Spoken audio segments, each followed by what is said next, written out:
what would you say to drinking vinegar? Seriously, in this video, we're not going to be drinking apple cider vinegar. I'm going to make a shrub, an infused vinegar recipe that I've really got like totally stuck on with rhubarb from my backyard. Now, if you hang out with me to the end of this video, I'm going to be sharing some of the questions that I'm asking myself about my relationship to alcohol. Considering my past, I think it's a good thing to examine.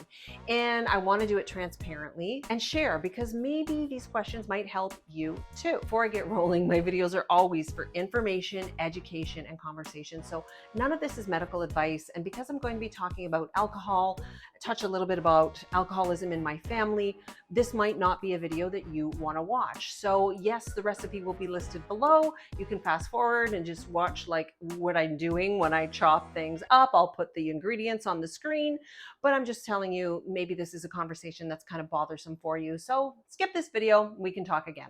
I'm using the cold method to make this rhubarb rosemary shrub recipe, this drinking vinegar. There's a hot method where you use the same amount of ingredients and you put them in a pot and simmer them for a little bit and then strain. So what I'm doing is combining 2 cups of fruit with 1 cup apple cider vinegar, 1 cup sugar, and letting it sit on the counter for 48 hours.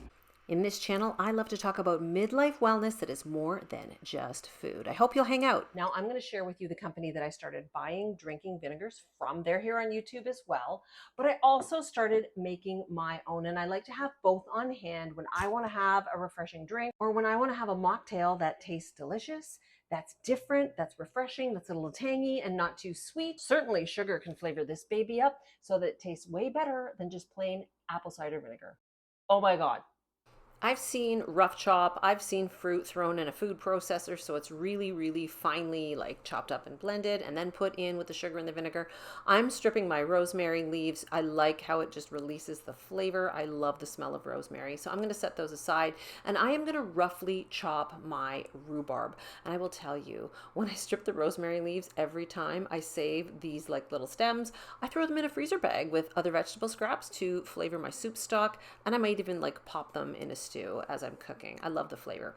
Some people also substitute the sugar for honey or some other sweetener that they feel better about using.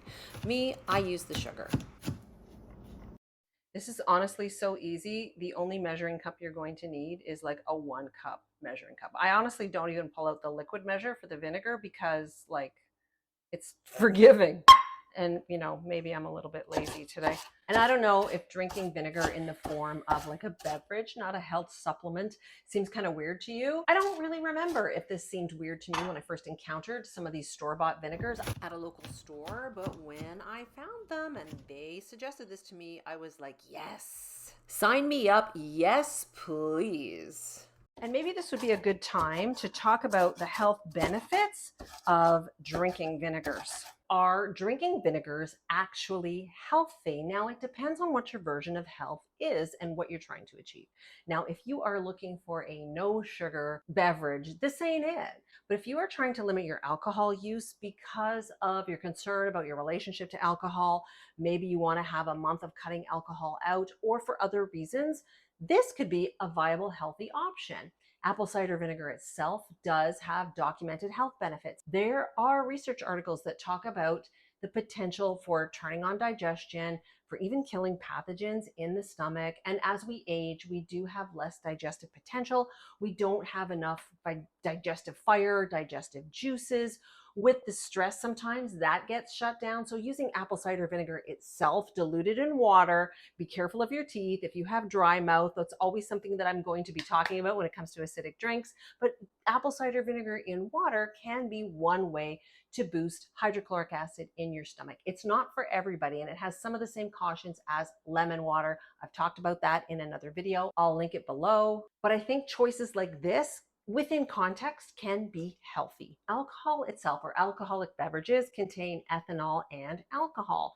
They can also contain a bunch of additives or actually even just chemical byproducts that may not always do best in your body.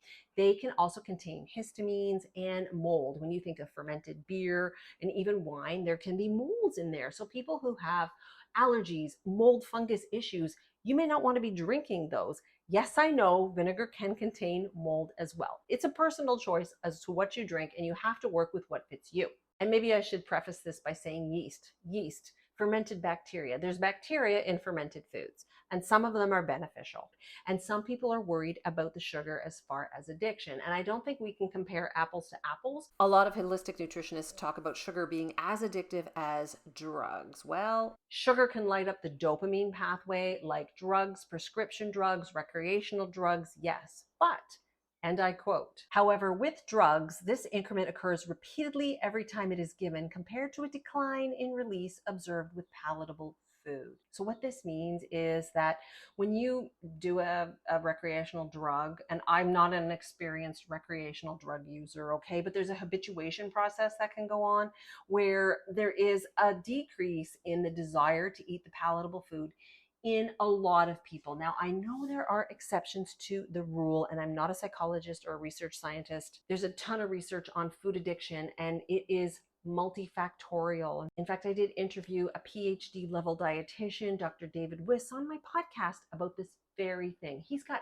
tons of research on the biopsychosocial model of sugar addiction. As someone who has lived experience with 2 alcoholic parents and an alcoholic partner who no longer walks this earth, I do find that comparison unhelpful and diminishing to people who do have experience with addiction.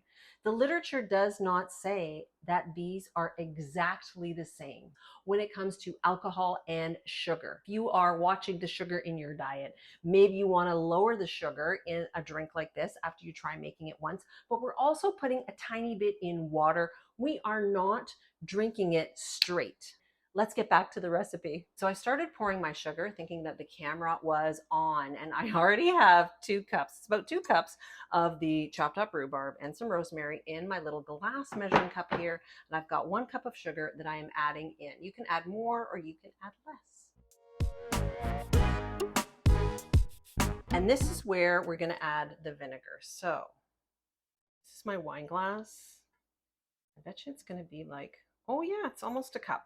So you can add a little more of this as well. We're gonna pour that in there.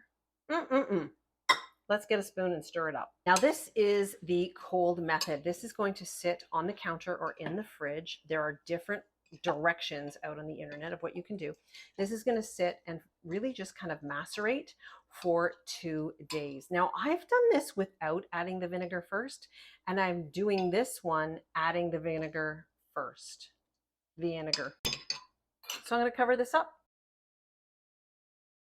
My one-handed, sustainable little cover.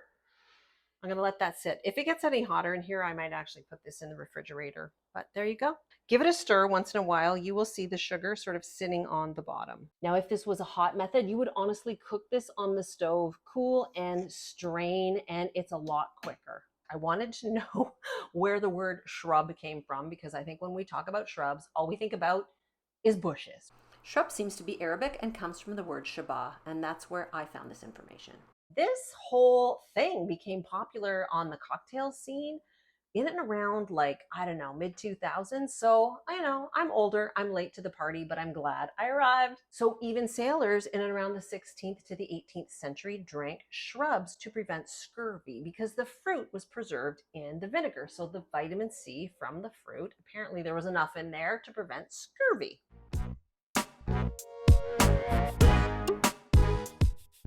To examine my relationship with alcohol means that I got to look at it in a physical sense and an emotional sense, because alcohol does have this kind of place in our life. It's physical. We get a physical feeling when we drink it. It's emotional. There's connection, and there's psychological dependence too. Do we have the need to use alcohol to go and do something? And I know I'm really simplifying it for sure. But in a physical sense, I had to be honest with myself in what is really happening with me when I drink now at 57. I get more night sweats, especially with wine. I get more brain fog. I get more digestive upset. There's times when my stomach can have way too much acid from having this acidy wine. I want to eat more, and I don't always want to eat something good. I crave a lot more salt, not sugar, salt, and my sleep is disturbed. So a lot of things happen that aren't really positive physically when it comes to using the booze. And with the stress of midlife, let's face it, many of us have some regular sleepless nights, but booze, alcohol, for me, it just compounded the whole thing. And you may hear that this is because of your hormones or that your liver struggles through menopause to process the alcohol. And all of these definitely have relevance. Women in general have less of an enzyme that men have, alcohol dehydrogenase, and this is what helps process alcohol. And that even changes as we age. Your liver has a lot of jobs to do in just detoxifying all the things that you're exposed to, and your own endotoxins inside has a lot to do every day. So adding the alcohol just puts the burden on the liver. There's so many detoxification processes that go on in the liver that require certain nutrients. And as that liver works a little harder, it's going to suck up some nutrients. Plus, alcohol is a diuretic, so you're going to pee out much needed hydration and water. And this is the thing about aging. Hydration actually changes with our age. And this I found so fascinating. We have a loss of water volume as we age.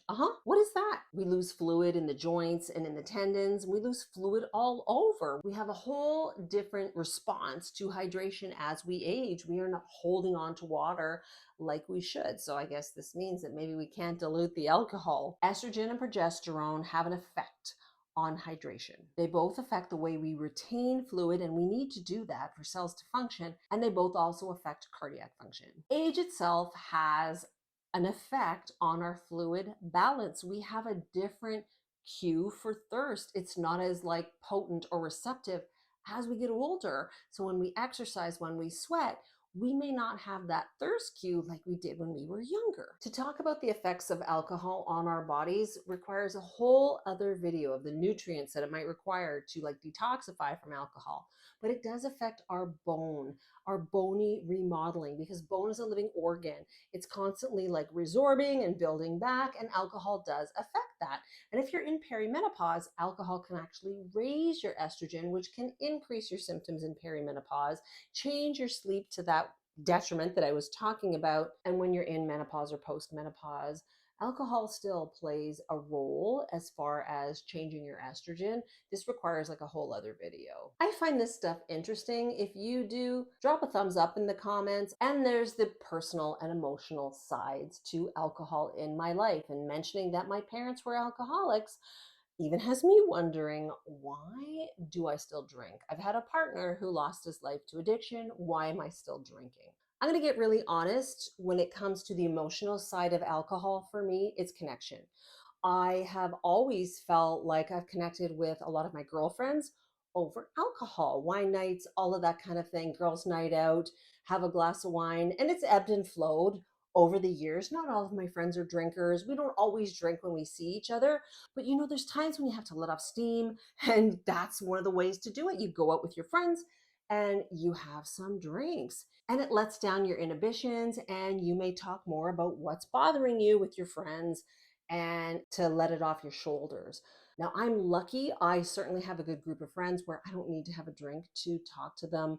I can just call them up and say, most of the time, and say, hey, I'm really struggling with something. Do you have some time? And I'm also lucky to have a current partner that really knows a lot about my life. He understands the patterns that I've gone through with my parents as alcoholics, what I've been through with my partner and his addiction and subsequent death, and how certain things really trigger me. But I notice with him too that alcohol can mean connection. We don't always just connect with alcohol either. We do have other things, but this was really in me, and I had to take a look at it. I have found that as I'm getting older, there's things on my mind. I'm worried about all kinds of different things that he's not worried about. So I would find myself with a bottle of wine, pouring myself a glass and being like, hey, can we talk?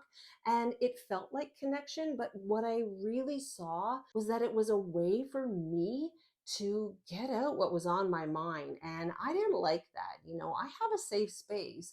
Why do I feel like I have to loop myself up with alcohol to be able to say what I want to say? And so this is where my curiosity about my drinking has really come in, and having these drinking vinegars on hand kind of gives me an air of specialness. I'm not just having water with a lime in it, which feels kind of blah. And I put it in sparkling water, and you know, without the buzz, it still feels like, nah, a little bit special. Now, another aspect of alcohol for me has kind of been like food. There's been times in my life where I've used it to numb out. I think a lot of us do. It's coming home from that day of work and feeling so stressed, and you say, I just need a drink. It's calling up those girlfriends and saying, I need to talk. I need a drink. Where's the wine? That is a way to numb out. We can numb out with food, numb out with shopping, numb out with gambling, numb out with a glass of wine. And at times it can feel like, and at times it can be a problem. It can become a problem. I want to have vitality and longevity and feel really energetic and purposeful as I move towards my 60s and 70s. Is alcohol gonna get me there? And I think it's good for all of us to sort of do a little pulse check on things that we put into our life, things like stimulants, things like depressants, alcohol, caffeine, sugar. I think it's good to have a perspective on what place do they have in our life, and are they taking a big spot up or a little spot up? Do we have that wise mind? If you saw my last video, I talked a bit about the wise mind. Do we have this balanced perspective on this in our life? I think it's time to go pour out the drinking vinegar. This is basically your last step. Your sixth step: strain the liquid. Find a glass measuring cup. You're going to store it in glass. Give it a quick stir though first before you're going to strain the liquid out. Mix it all up and then find a sturdy strainer, and you'll see why. You're going to pour all the contents into the strainer, let it drip, but you are going to want to press on it and get some of those juices out because there's a lot still in there. It's definitely a pretty color. I can almost see this bottled up as a gift. What do you think? I'm going to pour a little splash. I said I use about a teaspoon, tablespoon. Okay, I lied. It's a tablespoon today. And I'm going to throw in my soda water. Nice little sparkly beverage. The day is almost over here. The sun is setting. I'm going to hang out on my back deck, contemplate maybe getting some better lighting for when I start to lose it on video nights like this. And I'm going to enjoy this rhubarb, rosemary, shrub, or drinking vinegar. It's honestly so simple, so delicious, and you don't have to make it yourself if you don't want to. Check out the Olive Oil Co. here on YouTube. They're a company in Brantford, Ontario, near me. They deliver. They have an amazing selection of vinegars that you can use for mocktails, cocktails, cooking, salsas, so many things. Honestly, I love having both of these on hand for when I want a refreshing drink. If you are trying to cut down on your alcohol use, if you are trying to hydrate yourself a little differently in menopause, something like this can be really refreshing, and something like this can be really simple and easy. You'd buy yourself a bottle of wine, this will last a heck of a lot longer. Until next time, I can't wait to see you in my next video.